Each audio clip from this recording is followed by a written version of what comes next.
হাসান, হ্যাঁ মা বলো। বাবা 2 দিন পরে ঈদ। আমার শরীরটা বেশি ভালো না। তুই যদি একটু ঈদের দিনে আমার লোকে দেখা করতি। মা আমি আসতে পারবো না, এবার ঈদে আমি শ্বশুর বাড়িতে যাবো। তোমার আর 2 ছেলের ফোন দাও, আমার জ্বালাও না, রাখি।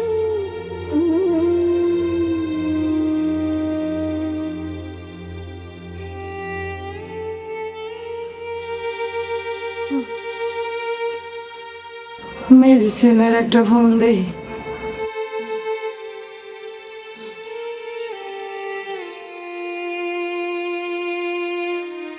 হ্যালো বাবা, পারভেজ।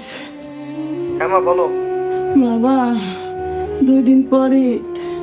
আমার শরীরটা বেশি ভালো না। তোরে খুব দেখতে ইচ্ছা করতেছে।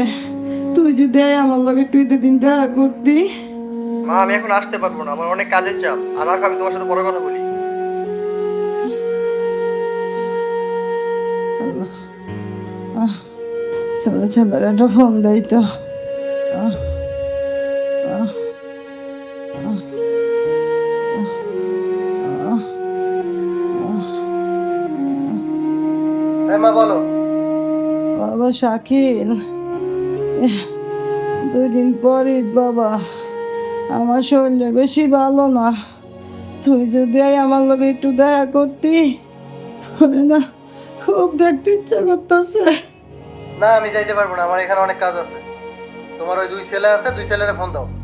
ফোন দিয়ে তাদেরকে যাইতে বলো। অগরে তো ফোন দিছি বাবা, ওরা কে আইতে পারবো না। তুই একটু আয় না। না মা আমিও যাইতে পারবো না, তুমি এত জ্বালাইও না তো। আমি এখন রাখি।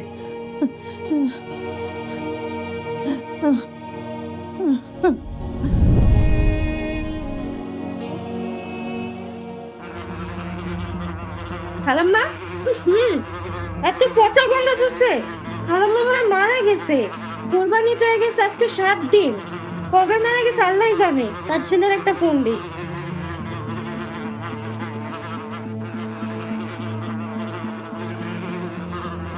হ্যালো হাসান ভাই, আপনার আম্মা মারা গেছে। আজকে কোরবানির 7 দিন হয়ে গেছে। খালাম্মা কবে মারা গেছে আল্লাহই জানে। আপনারা তাড়াতাড়ি আসেন। আচ্ছা ঠিক আছে। এরা কখনোই আল্লাহই জানে। যাই আশেপাশের লোকজন ডাক দিই।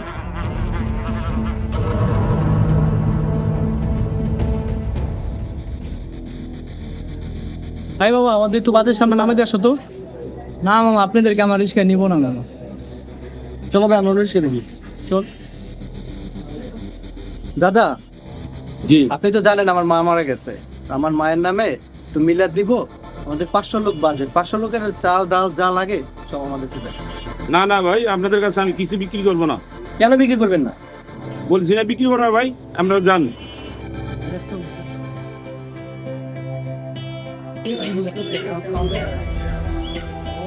কাকা একটু এদিকে আসেন তো। জি বলেন। কাকা আপনি তো জানেন আমাদের মা মারা গেছে। হ্যাঁ জানি, এটা তো সবার মোবাইলেও ভাইরাল। আমার মার নামে মিলাদ পড়াবো আর কিছু গরিব লোকদের খাওয়াবো। 200 কেজি দেশি মুরগি লাগবে। না বাবা, আমি আপনাদের কাছে মুরগি বেচবো না, আপনারা অন্য দোকানে দেখেন। কিন্তু কাকা, এই এলাকায় তো আপনি ছাড়া কোনো ভালো মুরগির দোকান নাই। এখন আমাদের 200 কেজি মুরগি দেন। সেটা আমার দেখার বিষয় না, আমি আপনাদের কাছে মুরগি বেচবো না, আপনারা আমার দোকানের সামনে দিয়ে যান। কাকা, আপনি তো মুরগি রাখছেন বেচার জন্যই, তো আমাদের কাছে বিক্রি করলে সমস্যা কি? হ্যাঁ আমি মুরগি বেচার জন্য রাখছি, কিন্তু আপনাদের কাছে বেচবো না, আমি কৈফিয়ত দিতে বাধ্য না। ভাইয়া চলো, দেশে কি দোকান অভাব পড়ছে নাকি? লাগলে 500 কেজি গরুর মাংস কিনি। চলো চলো চলো চলো।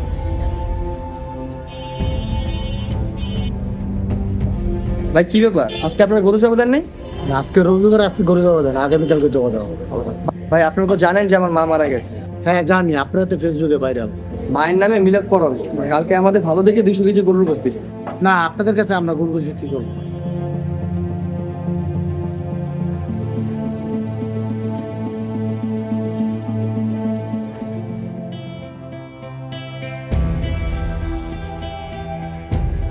তোমাদেরকে আমি আগেই বলছিলাম মার নামে কোনো মিলাদ পড়ানোর দরকার নেই। অবস্থাটা কি দেখছো? কোনো দোকানদার আমাদের কাছে কিছু বিক্রি করতে চায় না, এমনকি রিস্কারও আমাদেরকে রিস্কা নিতে চায় না। আমিও তো চাই নাই, কিন্তু আমরা এক একজন এত বড় অফিসার যদি মিলাদ না দেয় মার নামে, তাহলে সমাজে কেমন দেখা যায়? আমরা এক একজন সরকারি কত বড় অফিসার, আমাদের ক্ষমতা সম্পর্কে ওরা কি জানে? চলো এখন আমাদের ক্ষমতা দেখাতে হবে, আর জানতে হবে ওরা কেন আমাদের কাছে বিক্রি করবে না। হ্যাঁ চলো ভাইয়া, এখন আমাদের ক্ষমতাই দেখানো লাগবে। ওঠো।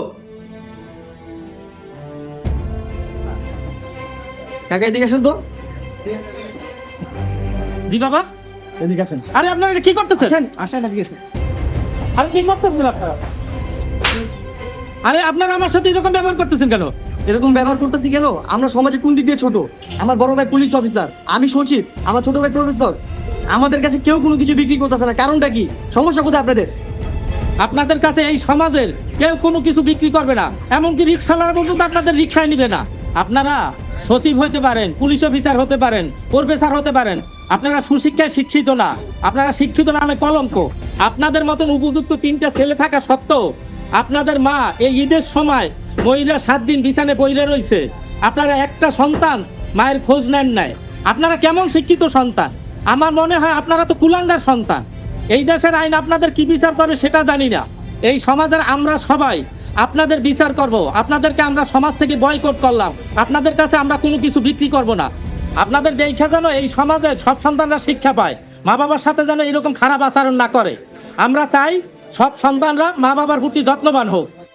যান, আপনারা এই বাজার থেকে বাইরে যান, কেউ আপনাদের কাছে কিছু বিক্রি করবে না। যান।